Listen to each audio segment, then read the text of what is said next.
open up the floor for questions. Do you have any online questions, Jason? Where are you? I have a question. Anybody else?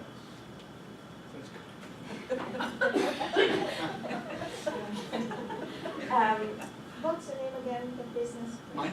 Yeah, Joe Ringer. Joe, just a clarification, you said you're giving them feedback on Blackboard, but that is for face-to-face classes? It is. I use Blackboard as shell. I'll pull the ready-to-teach shell in, and then I'll recreate it for the way I want to teach the class. But the assignment could have been a test in class, but you decide to give them feedback in Blackboard? Yeah, so an in-class test, I'll grade, and we'll discuss that test. For an assignment that's linked with a specific chapter, I'll put that assignment on Blackboard. They upload it onto Blackboard, that's where I provide the feedback. I get it. Yeah, Okay. much more efficient for me and for them to get the feedback. They just didn't know what the little blue call-out button Right. was. Right, yeah. Thank you. All right, well, I thank the panel and Yes. for sharing your time and all of you for coming out on a Friday, hanging out. Michelle for helping coordinate so much of this. But I'll do a little shout out. Dr. Wilson, you will be at our next session, right? Oh, we do have a question. Oh, we got a Something question. serious in there, you know? Jessica wonders, how do each of you handle students uncomfortable with technology? It's up to you. Since I brought that up twice, I'll start. Since I use Blackboard, I actually start every class with a review of my Blackboard course. So right from the beginning, announcements, schedules, syllabus, I'll go through everything, show them where everything is, how to access all that. Yes, it takes a little bit of my time up front, but it is well worth it. If they don't know how to use Blackboard, guess what else they don't know how to use? Email, Schoolcraft email.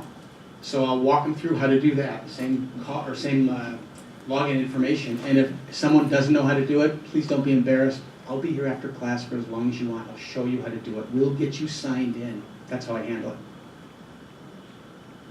I don't do a lot of high-tech stuff, I wouldn't say, in my class, but because we are in the computer lab, whenever we learn a new software program or we're going to translate to a new one, I do an introduction. I have them click along with me, kind of.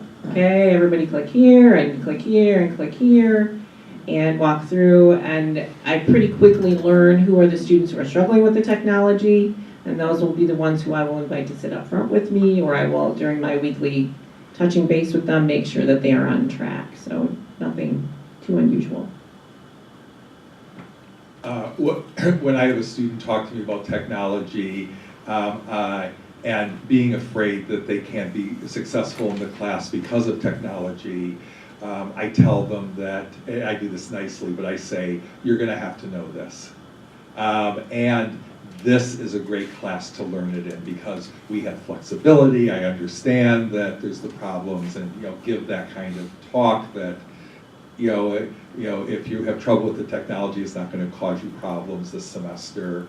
And so you should stay in the class, learn the technology. I'll work with you, because you're going to have to know it. And there might not be another class that will have this kind of flexibility with it. And then sometimes when I'm in the computer lab and I'm teaching them some of the online research skills, I will joke and say, I don't expect you to learn anything today.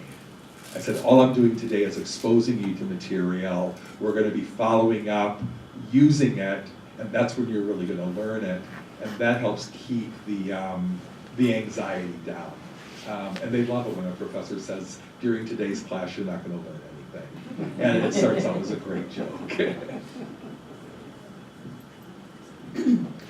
For my traditional classes or face-to-face classes or hybrid, I have a handout on the first day of class that has all the directions, how to log into Blackboard.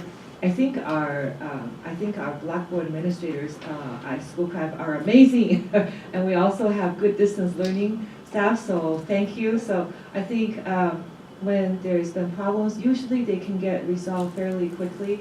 If they really are just newbies, they have zero experience with anything, That's what our orientation is for, you know, for online classes, like if you're using Blackboard.